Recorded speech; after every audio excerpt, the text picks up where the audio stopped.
The moment of truth arrived as Sally laid it out. Dad, here's the drill.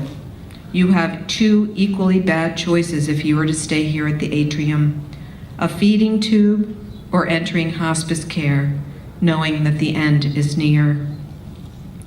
Otherwise, we'll have to move you into a nursing home. Good job, Sal. No pussyfooting around, just like Dad would want. What do you all think? He asked. Sally answered first, tearfully. It's up to you, Dad. I support whatever you decide. I love you. Around the circle, each person repeated the same phrase until my turn. Come on, Lily, be brave. I gathered every bit of courage I had, knowing I had to break through the niceties. Dad, you've lived a full and amazing life. You had a great, successful business. You've traveled, you've seen the world. You've raised 3 beautiful daughters. There's nothing left you have to do. It's okay for you to go. And then after a pause, it's fine with me if you go. Silence. Then a whispered, I agree with Lily, was echoed around the circle, one by one. He looked at each of us, mouth hanging open, drool sliding to the bandana bib he was wearing. My dad was a cowboy all the way down to his toes. He wasn't wearing any kind of bib but a bandana. Then it's unanimous, he said. Turning to Mom, looking deep into her, and with the thick musicality of compassion for her pain, but in an unusually crystal clear voice, he said, Cut me loose, Ma. He'd made his decision. Slowly, my mother turned her face toward his like she'd done 1,000,000 times, locking eyes.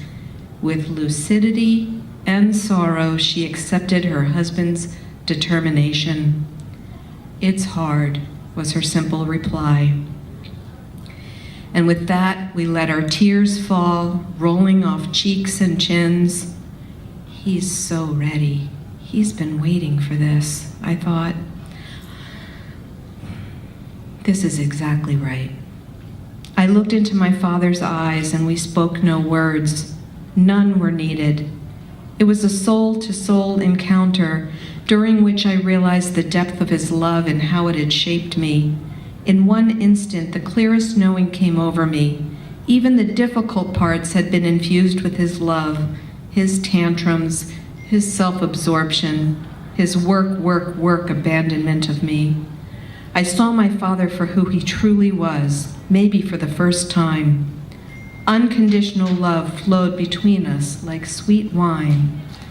With no words left to speak, Lois turned to Dad and said, "Want to dance?" We turned up the boombox. Lo circled him in her arms and pulled him from the wheelchair in an embrace. Feet planted solidly, we laughed and cried and held him steady as they danced. Though it was just arms swaying with fingers interlaced, Dad's huge smile for the camera was priceless. It became a moment of celebration, a sacred marriage of joy and sorrow walking hand in hand. My dad danced in the face of death. This too was my ancestral heritage, the ability to dance through sorrow. The man who, hand in hand with his beloved wife, spent a lifetime in dogged pursuit of his goals, who'd built 2 highly successful restaurants out of his father's cigar store and raised 3 strong, independent daughters, determinedly chose hospice with dignity, purpose, and love.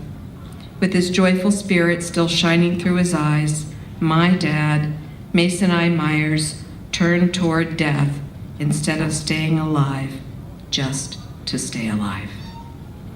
Thank you.